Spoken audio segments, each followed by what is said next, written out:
de 2020 empezó con diciembre del 2020. Empezó con inflamaciones, empezó a sentirse mal, dolor en las piernas, empezaron a hacer algún tipo de tratamiento hasta que llegó a un lugar que va a ser central en la historia. La clínica Nuestra Señora de Fátima de Pilar, que es esta que está acá, Clínica Nuestra Señora de Fátima de Pilar. Le decían, cuando se iba a hacer los estudios en diciembre del 2020, que lo que tenía era un problema en las tiroides. Algo hormonal. Sí, exactamente, que era una cuestión hormonal, etcétera, etcétera. Hasta que llega el 26 de enero del 2021, es decir, poquitas semanas después de ese diagnóstico de estos son las tiroides, es algo hormonal y demás. Caterina llega al hospital porque efectivamente se sentía mal. Tenía un dolor abdominal muy fuerte. 26 de enero. Yo te dije, en 4 días muere Caterina. Lo cierto es que primero hay una obra social, ella queda internada. Hay una obra social que se niega a trasladarla porque ella necesitaba el traslado y finalmente termina quedándose en esta clínica de Pilar. Claro, porque cuando la autorizan el traslado ya era tarde. Ya era tarde. Su situación de salud era demasiado delicada. Clínica de Pilar que yo estuve hablando con algunas personas y me dicen es una de las peorcitas clínicas que hay. Es una clínica que no tiene un gran financiamiento, que tiene otros antecedentes. De hecho, hablaba con alguien de la justicia que está investigando este caso que me decía, bueno, a partir de lo de Caterina, antes y después, en realidad, ya empezaron estos casos. Lo cierto es que queda internada para hacerse distintos chequeos médicos. A la familia le empiezan a retasear información aparentemente. No hay ahí un acompañamiento para decirle qué es lo que sucedió. Nada le decían. Nada le decían a la familia, hasta que finalmente, 4 días después, el 30 de enero, le dicen a la mamá de Caterina que Caterina había muerto luego de una intervención. Cuando decimos le comunican que está muerto, tengo entendido que el primero que se entera es un hermano, que se lo dicen casi al pasar. O sea, casi con enojo le dicen, bueno, dale, vengan a hacer algo porque Caterina murió. O sea, una situación sumamente desaprensiva con la familia. ¿Cuál había sido la intervención? No le explican que le habían sacado el apéndice, por ejemplo. Porque una de las cosas que se hablaba era con respecto a la peritonitis, exactamente. Y no le avisan ni siquiera que le habían sacado el apéndice. Lo cierto es que esto llega a la justicia, porque cuando Caterina muere, la familia hace la justicia porque sospechan de una mala praxis. En la justicia de San Isidro se hace una pericia médica, y la pericia médica de San Isidro dice, y esto yendo directamente a la información dura, que las cosas en el hospital se hicieron bien, que en realidad Caterina murió por una hepatitis fulminante, que tenía una mortalidad muy alta. Que nunca habían detectado, por cierto. Que no habían detectado, pero la familia de Caterina no cree en esto, pide que se hagan más estudios porque creen que detrás puede haber, como decías, Mariana, una mala praxis. Vamos a hablar con Roxana, que es la mamá de Caterina. Hola, Roxana. ¿Cómo estás? Encantada. Lamento conocerte en estas circunstancias. Te saludo porque hoy es un poco desprolijo nuestro estudio. Muchísimas gracias. Lamento mucho lo de Caterina. Contame un poco cómo fue, primero, en diciembre, el cuadro de Caterina que te lleva a la primera internación. Bueno, Caterina la empezamos llevando a la clínica Fátima, donde la atendió un médico que le dijo que era algo hormonal. Por el asunto de la pandemia no dejaban que nosotros entremos, sino que solamente ella.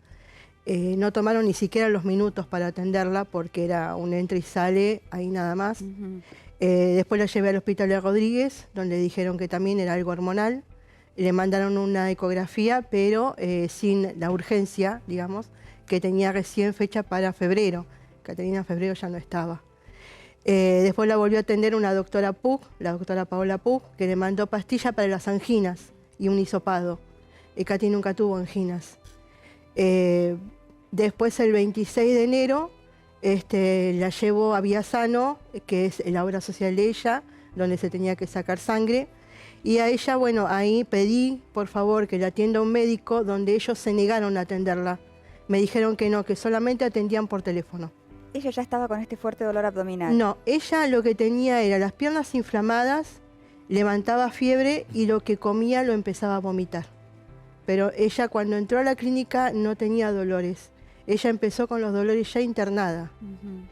¿Cómo Bueno, lográs, o sea, luego de ir a la obra social, te vas directamente a esta clínica? me voy a la clínica porque está enfrente, está en la cuadra de enfrente, y digo ya, o sea, la llevé casi a UPA porque mi hija no podía O caminar. sea, nadie te registraba, nadie Nadie. registraba a Caterina, nadie te daba una solución, los No, turnos ahí- eran para un mes después. Pilar es así, Pilar... Entiendo que era un espera momento el de la que- pandemia difícil, pero también entiendo que acá había una urgencia. Pilar siempre fue igual. Usaron la pandemia como excusa, pero en realidad Pilar siempre fue igual. Un turno de acá a 4, 5, 6 meses. Cardiólogos no hay, o sea, es un desastre Pilar. ¿Llegaste a la clínica con Llego a la Caterina? clínica, le digo a mi hija, digo, mamita, vamos a hacer como que estás peor porque si no te van a seguir. Claro. Vení otro día. Entonces el médico que la atiende principalmente le hace una ecografía, un análisis de sangre, me dice a mí en mi cara que mi hija está perfecta, es más, dice, le voy a Hicieron hacer una un ecografía chequeo. abdominal y te dijeron que estaba perfecta Estaba para después perfecta. operarla de peritonitis. Sí, estaba perfecta el día 26 de enero cuando quedé internada. Nosotros entramos a las 9 de la mañana y a mi hija la interna recién a las 8 de la noche.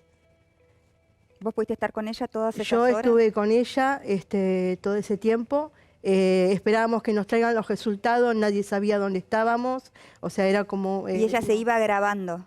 Ella se iba grabando, exactamente. ¿Y qué decían los médicos? Nunca me supieron decir que tenía, que a lo mejor era mononucleosis, que a lo mejor podía ser algo estomacal, que estaban viendo que era un virus que no sabían, que no entendían. ¿Ella pasa esa primera noche ahí internada? Ella pasa la primera noche bien, al otro día cuando yo voy a verla, ahí la encuentro bien, me hace así.